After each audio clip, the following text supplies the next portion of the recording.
It's that time again. It's Musically Speaking with me, Clyde Mckenzie, on the Bridge 99. And you know, when we come every Sunday, we make sure we bring the stars, people who have created history, and we have had some exceptional ones. Last week, we had the legendary Lowell Sly Dunbar, and he's back again this week. But before we speak with Sly, we're going to talk with somebody of a different generation, somebody younger than Sly, and has been making quite a wave.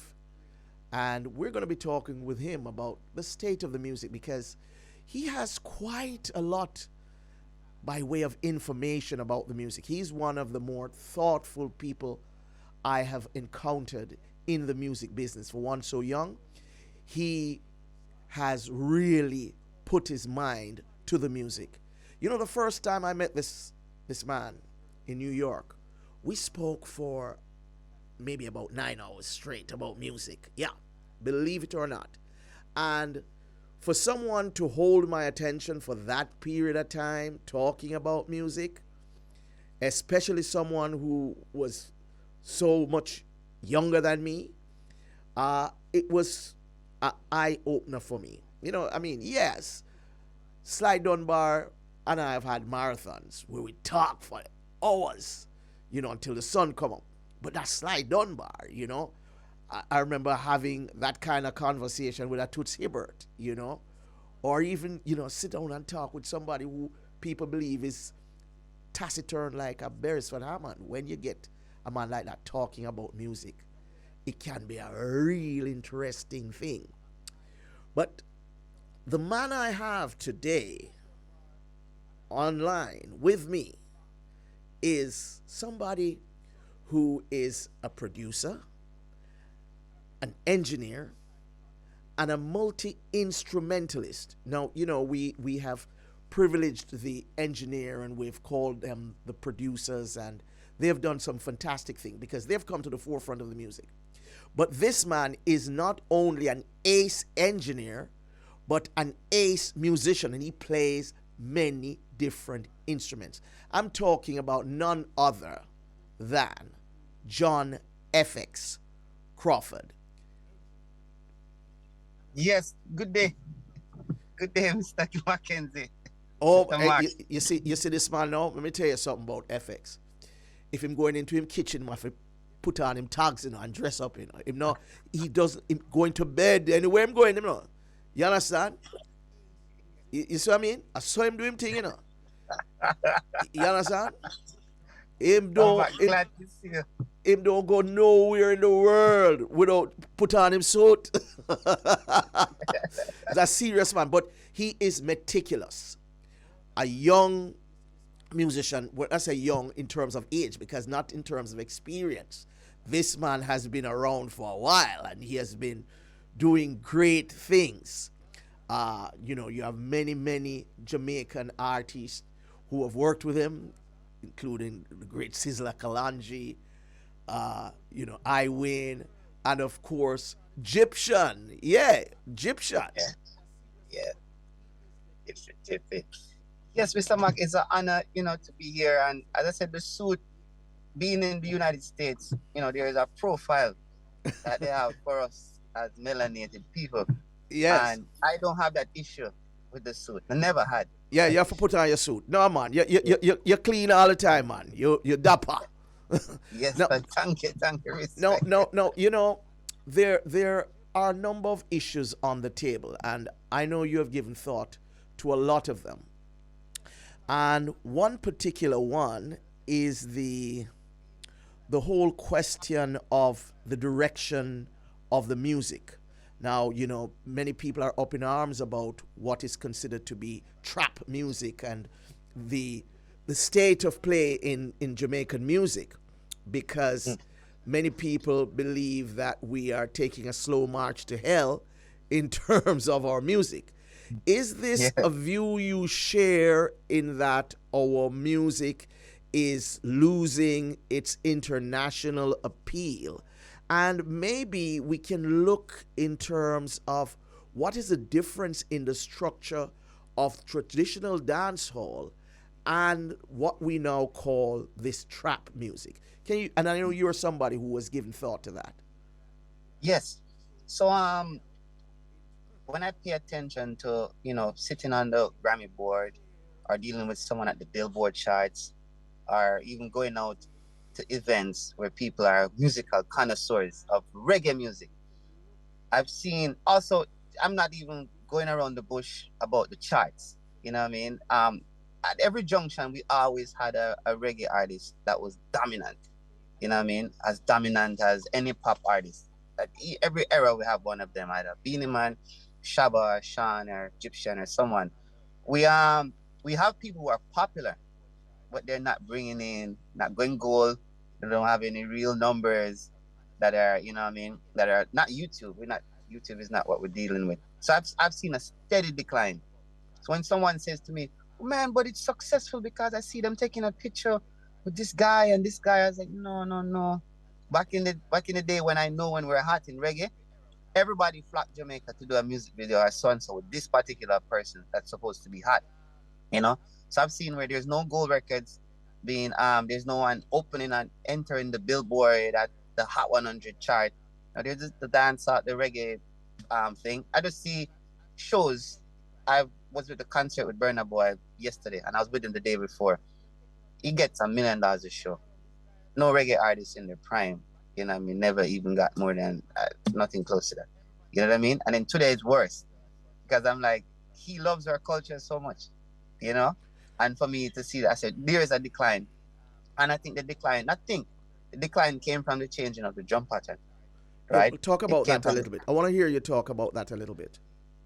Yeah, so I mentioned earlier, or the world dances to a two, right? And I have to be technical about it. No. Yeah, man. So we have the Billie Jean, right? So we have 1, 2, 3, 4. Dun dun ish dun dun dun ish dun dun dun ish dun, snare drop on a 2, right? Let's go in a modern day American song, the biggest Cardi B record. There's some and then there's some 1, the snare drop on a 2. Every single thing across the world. I could go in so many songs. The world dance to a 2. Or dancehall used to drop on a 2 and no only name is Maxing slide. If it's in there's 1, 2, and 1, 2, and you know what I mean? If she drive me crazy, 1, 2, and 1, 2. So the 1, 2 and was where our dancehall used to drop on, so people could bogle to it and they could butterfly and they could so on. So with it now, our dancehall is dropping on 5, right? It's still a 4 now, but the dominance are 5. So this had started from when me ride me Kia, maybe it like a 1, 2, 3, 4, 5. So you got don't grind me 1, 2, 3, 4, 5, right? So that's one of them. I could go in a telescope with a right. So when you go there, that is very, very hard to dance to. So people can just watch you and partake of it because they can't partake of it because they don't know. There's too many fancy dancing. Yeah, Sly likes to tell you that the first thing about the music is that it should be created for dancing as far as he's concerned. Of course, there's music for listening, but Sly was always into creating music for dancing. And you're saying that the current trap music is not danceable. That's what you're saying for most people. Yeah, it's not danceable at all. That's one. And also, musically wise, there is sounds that that they are not designed for you to. It's just some rudiments of music. We dance to 4, 1, 2, 3, 4, 1, 2, 3, 4, and that is something where it's just hard to dance to a record like that. It's good enough because I give you another one. Busta Rhymes did one, right? And Busta did one where he was doing one that it goes like Butukum, tum, tum, Butukum. It's a 5 beat, You know what I mean? The record, if you really want to party with me see what they got for me. And that's one of the Busta Rhymes ones that they had. But in that record, it was produced by a guy named Salam Remy. He has a 2 inside of it. Salam. So it goes, Butukum, but to come, he puts a snap at the two. People Catch you need to back. know about Salam Remy. You see a song like Hot Stepper with Yes. Aini Kamosi.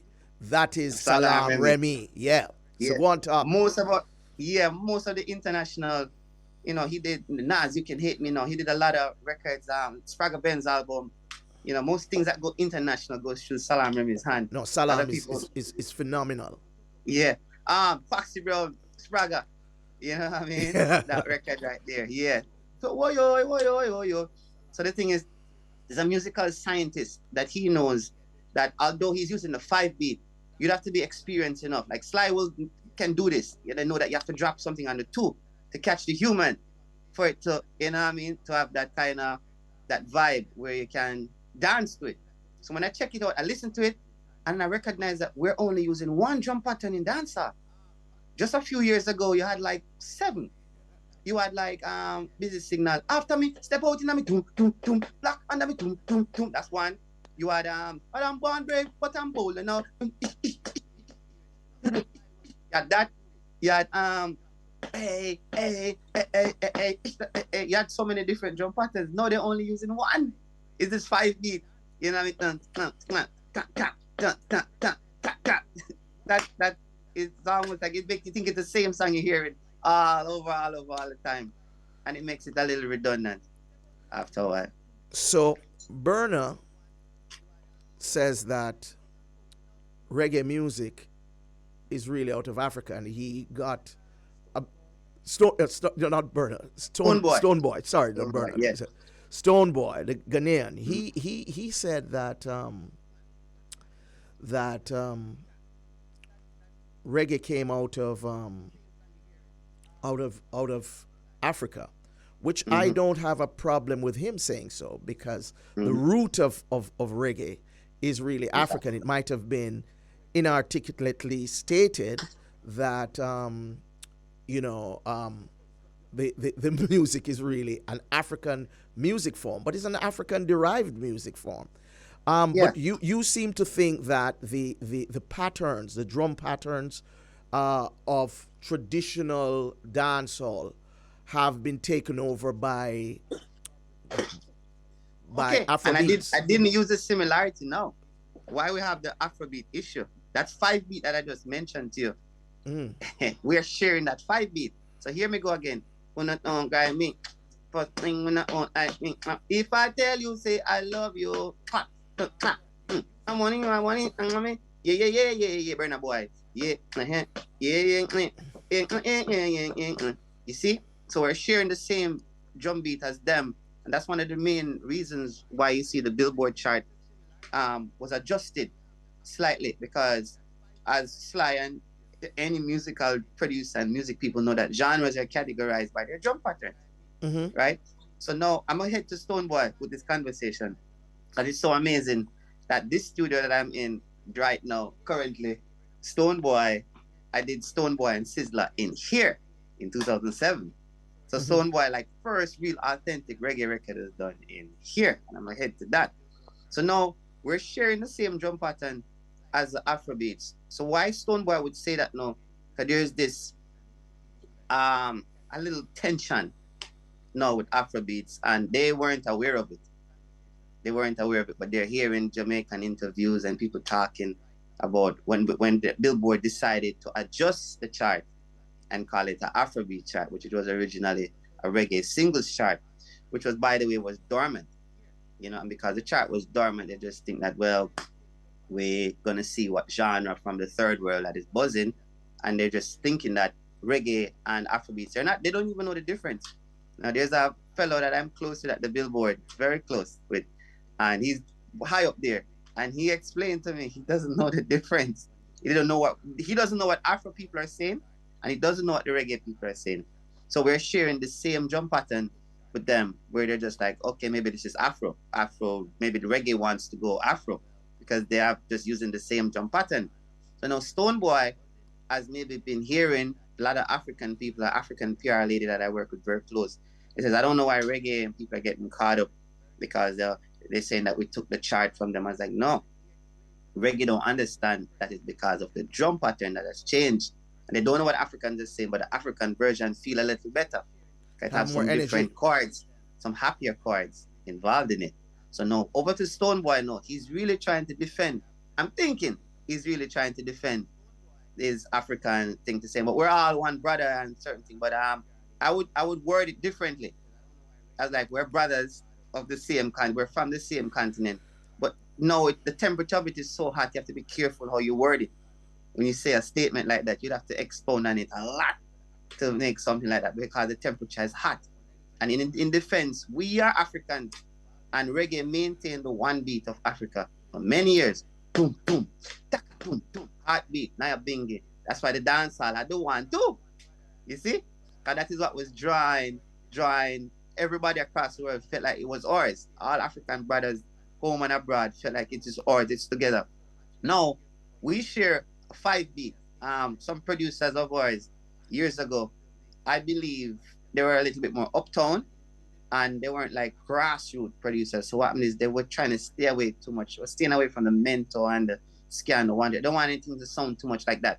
So then they'll go for other beats till they buck up into a beat which is really originally a Soweto beat. You ready? Number the 5 beat. So let's go to Miriam Makeba. Mozambique, King. Aluta continua. Aluta. You see? So when the Africans hear it, they're like, oh, that's our beat, right? And then we're like, yeah, but that's the dancehall beat. But I know that our dancehall is really doom, doom, doom, doom. We're not using the 1, 2, and we have been experimenting with this 5 beat. Because remember I told you about the Salam 5 beat. If you really want to party with me, let me see. One of the biggest remix that was on that beat was Tanya Stevens. Someone said, I'm right out, and there's a man, and also Spragga Benz. Oh, wait, but no, not today. So I could tell where Jamaicans and young producers are always trying to get that foreign hit. When you stay trying to go for that foreign hit, you push and push until you move away from your original core. Yeah, you're sounding just like the foreigners sometimes. Yes. So you're not giving them anything different or new. But let me ask you something. Is there an opportunity in this sounding like African, adopting this beat that is synonymous with what is prevalent in Africa? Is there an advantage in terms of blending with these Afrobeats artists? Is there an advantage for our acts, our current acts? Yes, there's certainly. When I give tracks to anyone now, they would prefer to have the tracks sounding more Afrobeaty, if there's such a word, you know? They prefer that kind of beat. And I see why they prefer that beat, because you could use some more calmer tones with it, and it's a little bit more palatable to, you could use it and it have a little bit more vibe. But it can tend to get a little boring after a while. And it's melody driven. So if you don't have melody, it's like, I give you what I yes, and that's where the Afrobeat is. It's the melodic structure is a little different from what we have here. Yeah, and as I said, the root of it is there's some chord packs that are around the place, right? And these are chord packs that are made, and the Afrobeat people use the more happier major chords of these chord packs. When the Jamaican production, because you have to make a rhythm that can also be a badman rhythm and a weed song. Remember, there's girl songs, weed songs, and gunman song. That's like the only songs that are being made now. And the chord packs, they're using a lot of loops that they're using off some websites. A lot of young producers, young beat makers, I know that's what they use. And sometimes I would try to use them also too. But they all have that dark sound because they're trap based, they're minor. Trap don't play major chords. Nothing in trap. Trap, there's a thing called Emo Trap, which, with Extentation is almost like the pioneer of. And it's dark. It's a little depressing. Yes. And a lot of our tracks, because they're doing a dancehall trap, you can't have the major chords. So although you're singing a happy song, you're not going to have that hit because the chords are dark. You know what I mean? So that's a whole different kind of thing, because I know where they get the sounds from and they can't really play. So everybody go on this particular website for these drum sounds and chords. And you see what I'm telling you about the first conversation I had with this youth and his knowledge of the music. When I Yeah. speak, that's what I do. I speak the truth. Uh, FX, Yes, sir. there is the concern sometimes, and I don't know if it is still something that is a dominant one, but the production quality of our music, Jamaican Mm-hmm. music, has come under scrutiny. Many Yeah. times you hear international people from the record labels and their affiliates talk about the actual sonic and production quality of our music. You want to talk a little bit about the quality, because a lot of time they say, when they put the songs on their boards, you get a lot of spurious and all kind of Yeah. things. Tell, Yeah. tell us a little bit about what you think we should be looking for in terms of delivering first class production from a technical standpoint. So growing up in Jamaica, and even when I used to hear about, Sly and even Steel and Cleavage back in their days, it was them, to get a drum machine was like, a luxury, like getting a laptop or something, a big luxury back then. And you would just take that one Yamaha DX keyboard or that little one drum machine and do what you do with it. It's the same thing, people would say it's ghetto youth music, same way. So what a guy know, ghetto youth would do now, you maybe call somebody in foreign or get a computer, a laptop, two speakers and a mic, you know what I mean? And then you just set up a thing in his house and they would just start recording because that's the best way that they could do it. The difference with ghetto youth music back in Jamaica and now is there were only few studios in back in the days, as you know. You know what I mean? There was, yeah, Dynamic, there was Federal, and then in the new there's Jammies and stuff. So you still have to take whatever you scrumple up, you know what I mean, in your idea with your friend. You have to still take it to a big studio. When they go to a big studio, you're gonna get a lot of critic. So no man, that bass they can't work, man. That bass a clash with the kick, man. You know what I mean? So what happens is today, because there's a laptop speaker, here it is. One mic, right? One laptop and two speaker. That's a studio now today. So you don't have the You collaboration in terms of the production of the music. Yeah, so when you finish now, from you can press bounce in that laptop, you can send that out. You can send it to YouTube, you can send it to DistroKid, TuneCore, and it will be worldwide, you know what I mean? Without any idea of mixing, any idea of sonics, structuring. I remember when I made my first rhythm, I went to Caveman. I was like 14 or 15. I was ready to put it out. I decided to go to Anchor to press it. Caveman said, John, that's not ready yet, it needs some more phrasing. I took it to Anchor to go say I'm gonna press it to record and then to CD. I was in high school. And they told me the same thing. It's like, you need some more phrase in that rhythm there, and it's not ready yet. But going to masters, they would tell me that. So today, when you're in the studio with your friend or do whatever, you're like, yeah man, dog, you think bad. And then you press bounce and you send it to YouTube. And then you're expecting, you get lucky, like a lot of young guys get lucky. And they're like, yeah, oh, my thing not big like this guy and that guy. I'm like, well, they have like label people behind them. They're using the same tools that you're using, but they're getting it mixed on a board when they're finished. And people are also going in it and technically replacing sounds, adding phrases, adding choruses, adding other things to the record, you know what I mean? And that's one of the issues that they have. They're just locked up in their own mind and they're saying they're hoping to get lucky, and But that's something where it's but want to work and just getting lucky, you know. but But that's international something. music production, it is becoming more minimalist in terms of you're not having all of that orchestration in the Yeah, music. So it's not something that is only uh, attributable not to Jamaican. Jamaican Yeah, music, because when you look at what Max Martin and all these people do, they have minimalist. they're Yeah, minimalized or minimized the yeah. the, the the The production only of the thing with music. the only thing with a Max Martin and even a Tiesto and these guys, what they do is they have a mixer. So as minimalist as the music is, at least dynamic wise, you're sending it to get it mixed. They're sending it to the mastering lab, and it's at least meeting that level. You know what I mean? So as much as the sounds are just to the point, not too much musical creativity happening, or not creative, but too much musical elements happening. It's being mixed and mastered properly. You know what I mean? And I used to think I could mix. Many years ago, I thought I was a big mixer. I recognize I know nothing about mixing. You know what I mean? Because there's a whole set of dynamic and frequency and the experience of the ear that has to do with it. So Max Martin stuff has been mixed wonderfully by his engineer, server engineer, and other people, which they actually mix ABBA and stuff like that back in the days.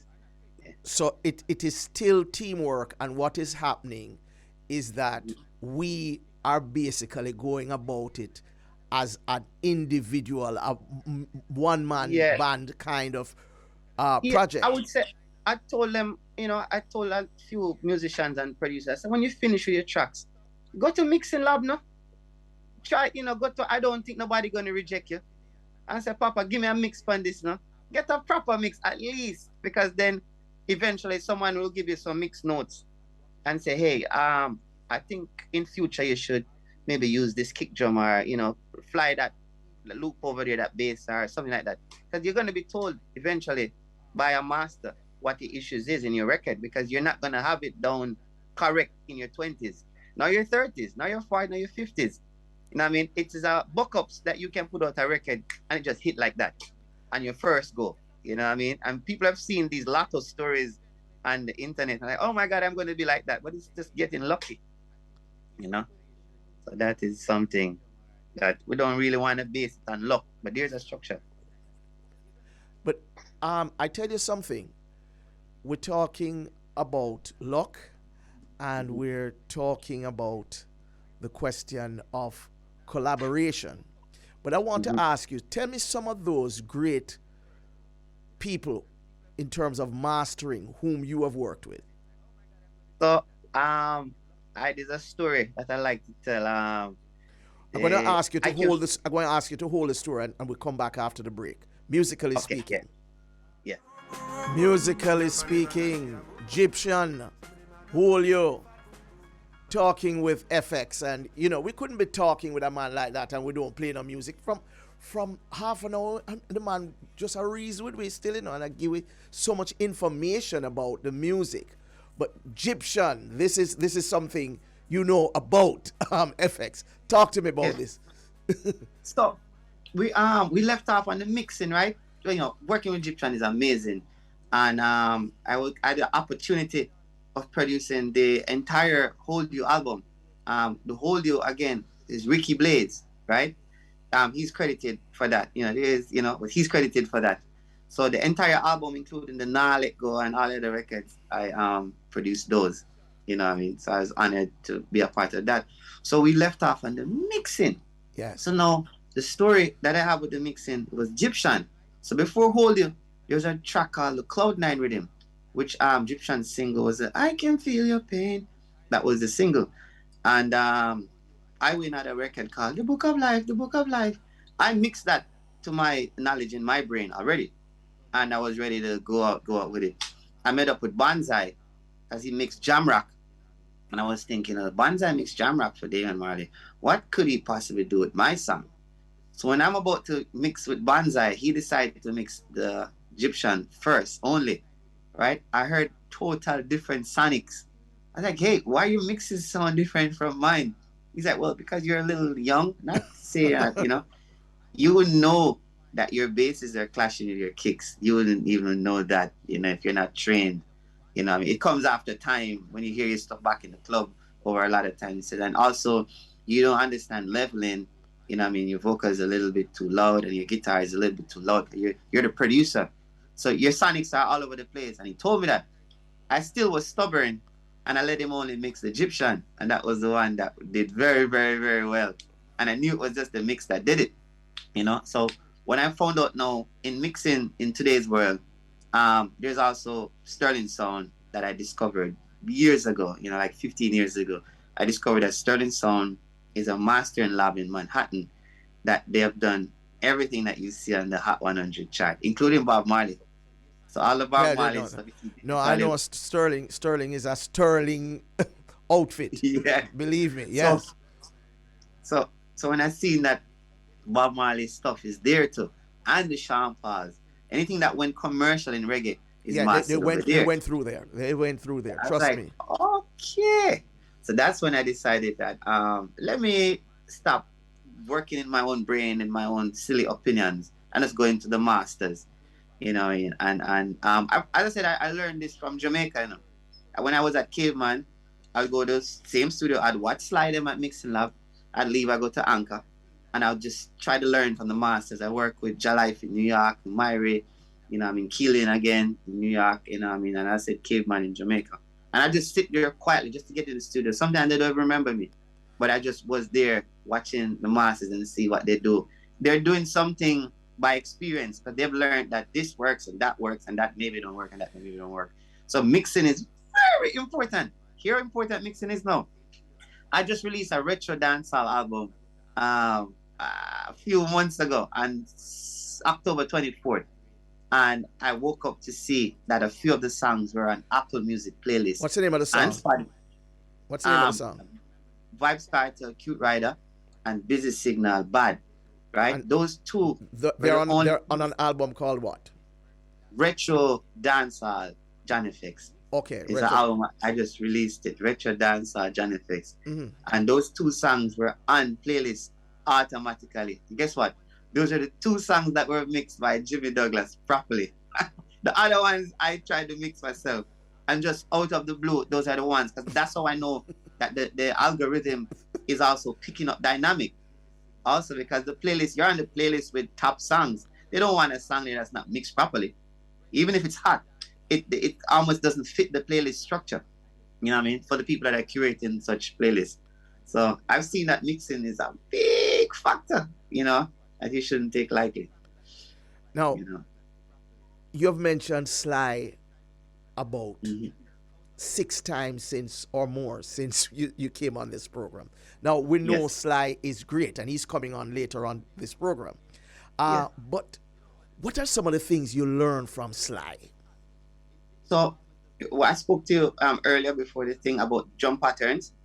The most innovative drum patterns I've seen in our dancehall music are created by Sly. You know what I mean? I've steal it up there. You know what I mean? But the international hits that I've seen from Sly. Let us make the point that Sly did not only create reggae hits, he created many international hits, which were not reggae. I mean, they're not reggae. Yes. You know? And when I do my studies, I was like, man, in my admiration of producers, it's Sly, you know what I mean? And it's Quincy Jones, it's Barry Gordy. Those are record label guys to me, you know what I mean? As executives to me, but as far as creative, Sly is there for me, you know what I mean? And then I started admiring Timbaland, you know, for a while, and then I found out that Timbaland uses Sly drum sounds. You know, I found that out later on. You know? Lowell the Great, something. I tell you. Yes. Yeah, man. And such a humble man.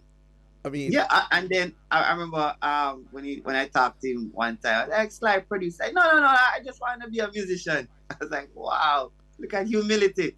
You know, so that's something that I truly admire in the music. And then there's an entire genre that I've seen that's pretty big, you know, the reggaeton, which is just from one of his drum patterns. You know what I mean? An entire genre, you know? So no, but we're going to talk about reggaeton because one of the things is I believe we have not capitalized on the Jamaican derived music. So we haven't established the kind of appropriate, the kind of association with hip hop, which is a Jamaican derived music form. We have not established the kind of appropriate association with reggaeton. We have not established the appropriate type of association with Afrobeat. And these are marketing considerations because if we affiliated ourselves in a better way with these music genres, which have come from our music, I think we would have been much bigger in terms of the impact we have on the market. A big thing for me in our thing is the baton being passed on. And while the baton wasn't passed on, we have a our music is a little more ego based. It's really confidence that most people mimic, but it turns to ego if you're not trained in true confidence. So many youngsters who would get lucky at home, they're not going to sit with a master and say, hey, teach me your ways, how you got to where you got to, So it's a disconnect where it's not really connected in a way that you're experienced to know that, okay, DJ Kool Herc, it was toasting, basically, using Jamaican toasting in American language and created this hip hop genre. The dembo loop from Jamaica is, all Latin records have it, and not knowing that it literally comes from a song called Dembo, you know what I mean? Yes. And the murder she wrote. I have had an issue with a big time Latin artist. He walks around with a thumb drive with the Dembo loop on it. And I said, he says, you have to put this in all the songs. I was like, I have it. He's like, you're not going to have it. No, we made it. I was like, nah, you didn't make it. Here's the song that it came from. And I played him the Dembo song. And he was like, oh, wow. I was like, yeah, that's where it came from. And many others. So it's something where the connection is not being made because to me, our musical, the younger generation, they're guessing. The music is just a guessing game. You put out 100 songs and then you hope for one to hit. And there's no one sitting there to say, hey, do this and do this so we can combine the genres properly. And and then the Americans are looking at us and the reggaetons are looking at us and say, why did these people discard their authentic sound?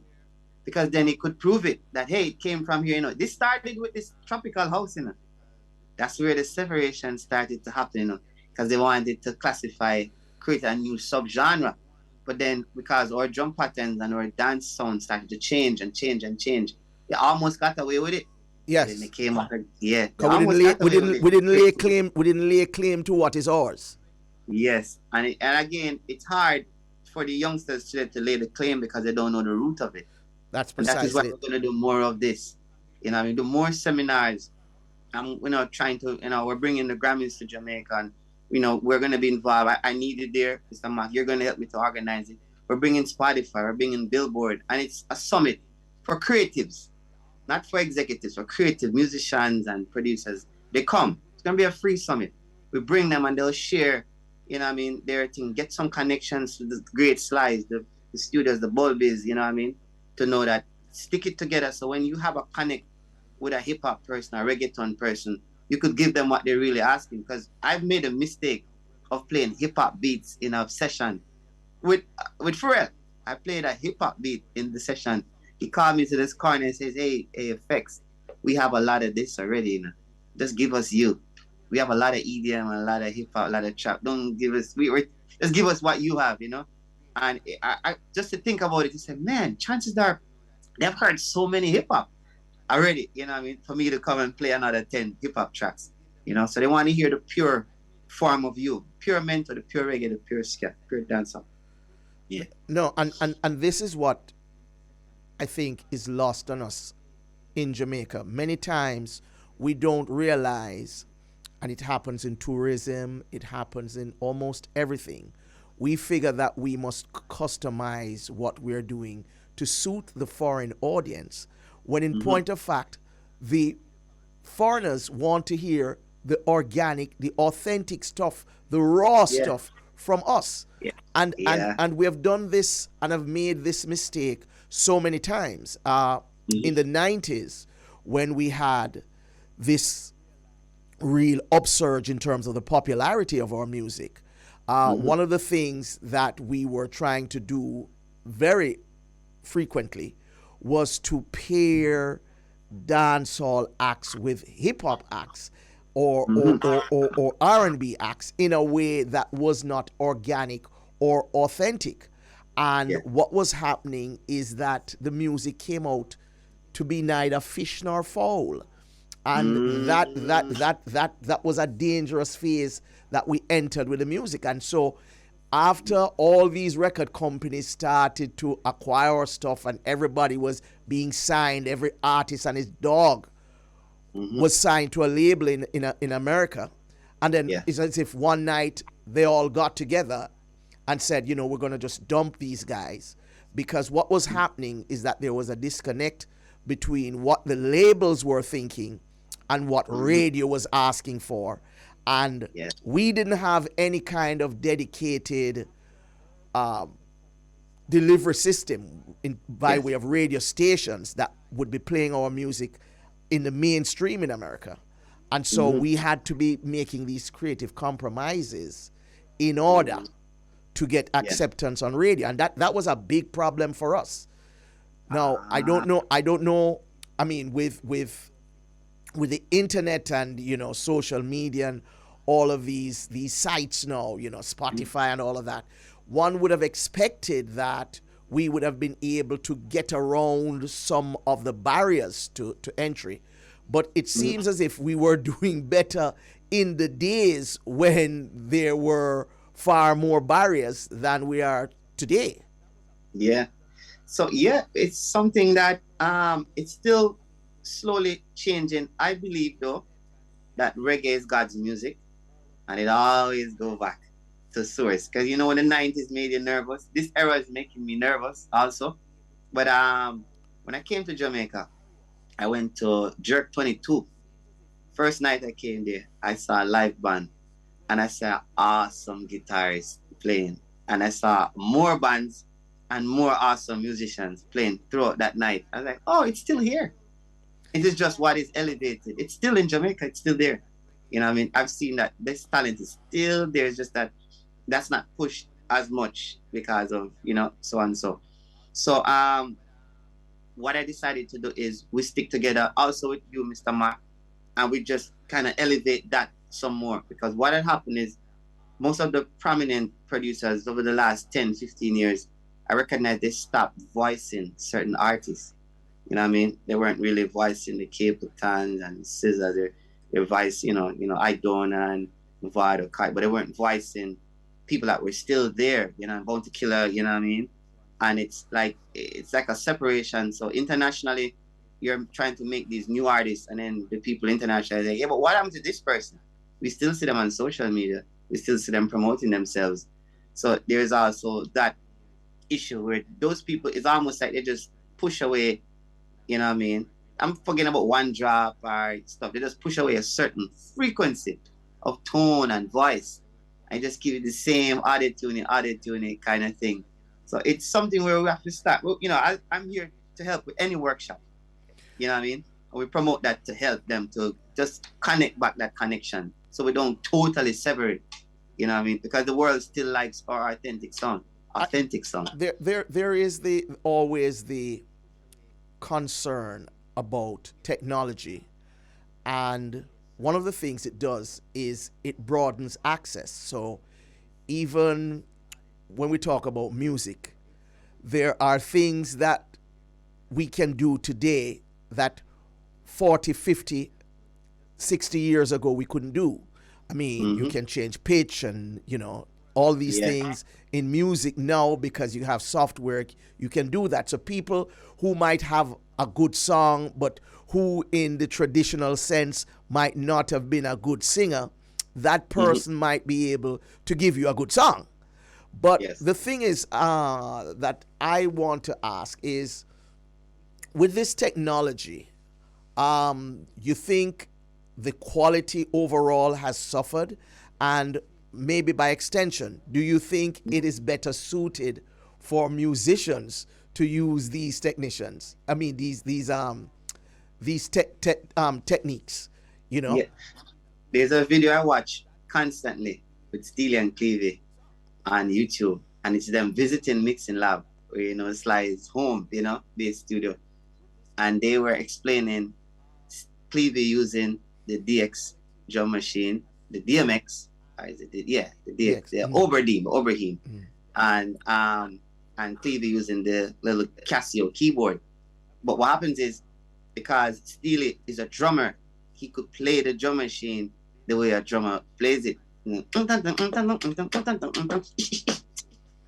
he was playing this drum machine as a drummer, and then Clevie is playing Clevie is playing the drum machine as a drummer, and then Steely is playing the keyboard the bass like a bass player. Same way a bass player would play, you know what I mean? So what happens is when musicians play these drum machines, it also give it that dynamic. You know, when Sly even play the drum machine, you can tell that when a drummer plays the drum machine, he knows that you can't roll and crash at the same time. So your hi-hat have to stop for you to roll. So you're going so you have to take it off the hi-hat because you know that you're rolling. So a real drummer knows that on a drum machine. And a person that's doing with a loop wouldn't even know that. And it gets confusing. You know, it can work, but it gets a little messy and it's not so soothing to the ear because there's something dynamically happening off. But again, your technology also helps us a lot because if you're giving your record to somebody who is an avid master mixer, he knows that if your record is too digitized, he knows he can add the tape machine on it because there's no the tape that you use in the studio. They have in the UAD stutter tapes, the stutter tape machine, the Apex tape machine, and they can add this warmth and this dynamic to it if you're seeking that without the hissing of the tape. So there's still ways, but you have to go to a master who knows that. You know what I mean? But the gear is still there. So regardless of the technology, it is still important to interface with people who knows what is happening. Because so whether it's the engineer, whether it is a musician, you need to be able to interface with those people because they can bring, even if you have a great level of creativity, so you can marry your creativity with their technical knowledge, and that's what you need. Yeah. You seem to point to a serious problem, and that is communication between generations, because you find in our music a lot of times there are musicians from different generation who operate in splendid isolation. So I mean, the kind of thing you see with a Tony Bennett and a Lady Gaga, you know, where you see she's bringing in his audience, and he's bringing in and she's bringing him to her audience. So both of them are benefiting in a real way, and the overall audience for the two of them is broadened. But I don't think we have much of that kind of thing going on, if any, going on here. And that is a serious problem, because it is as if the generations are basically at war, you know, and people are not benefiting from the energy of youth or the wisdom of age, and that is really a major problem affecting our music today. Yeah, it goes to what you listen to. When I was in high school, I listened to a lot of Ravel Debussy. We spoke about that in New York when we first spoke. Yeah, Ravel. Yes. Bolero. Debussy, the Bolero.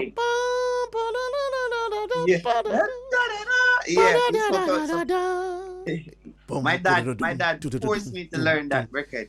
Yes. But what I listened to going to school, I listened to a lot of Neil Diamond, I listened to a lot of Perry Como. That's my high school music, primary school music.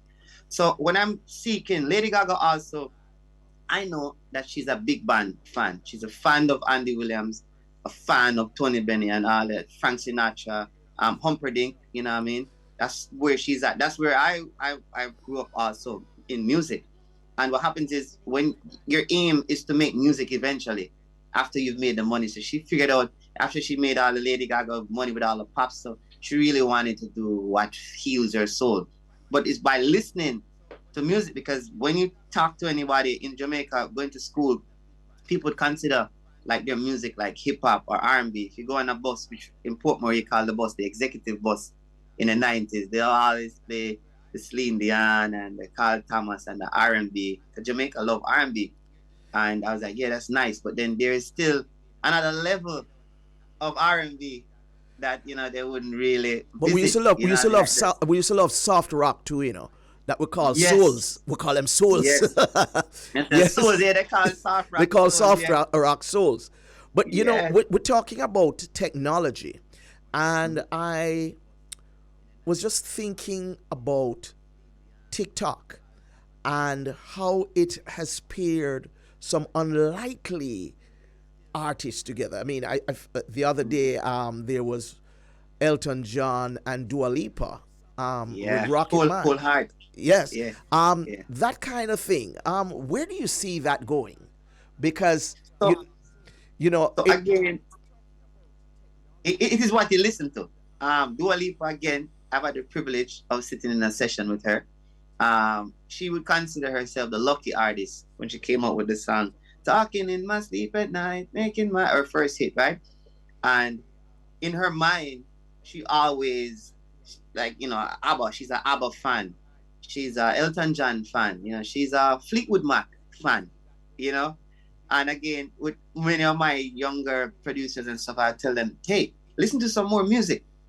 Skip the genre. Go back to yes, the 50s, yes, back to the yes. 40s. Widen, expand your palette of offering. Yes. Yeah, she's planning to expand, and she just decided that I'm gonna go for Elton John to expand, and then Britney Spears used the same formula and did another record also with Elton John, and it's just to expand. I don't see what would be wrong for you to do a record with Marcia Griffiths or Barry Salmon, you know what I mean, and to constantly seek other people that are in our field. But again, in Jamaica, when I went to school, people like more American stuff. They thought that anything was just old people music. You couldn't even mention mentor to anybody. So in school, I didn't like, my era was like, Ninja Man and Supercat and stuff like that. And that wasn't in my CD collection, because, the CD Walkman was big at the time, and that wasn't in my collection because I heard it on the bus all the time, but I just wanted to hear something more. So I couldn't partake with the youngsters of my time because they consider that to be old people music. But I loved it. Desmond Deck, it was my homework music, because of my dad. So that's what I love listening to. We haven't played much of your music today because there's so much information pouring out. FX, is there a young act in Jamaica today, or maybe anywhere else, that check it out, that right? you might want to work with or happen to be working with right now that you enjoy working with? Can you? Last week, and it doesn't have to be. It can be more than one, Last week I worked with Jashi, right? Jashi, the controversial Jashi. Yes, I work with Jashi in the studio. Wonderful personality. Yes. Talented. Guess what I found out? Jashi, Skilly Bang, Governor, Skeng, Silk Boss, all of these guys, their lyrics is super amazing. Guess why? The drum beats are so simple and they have to be doing so much acrobatics in it. So they're so advanced. Lyrics-wise, melody is the problem. So melody is right? a problem. Melody. I think they're so talented. I think they're super talented because they have to be evolving so much with words and just ideas on social media. But then a basic thing, the songs don't have choruses. You know what I mean? It's they don't see that as a priority to get a chorus in a song. The hook. You know what I mean? I could go on and on and on. This is just the tip of the iceberg. JonFX Crawford, what a man. It's a pleasure, absolutely, to be talking music with you, musically speaking. We're going to have to talk again, FX. Great talking with you. Thank you, Mr. Mac. Thank you. Great, my brother. Appreciate it. Thank you, sir.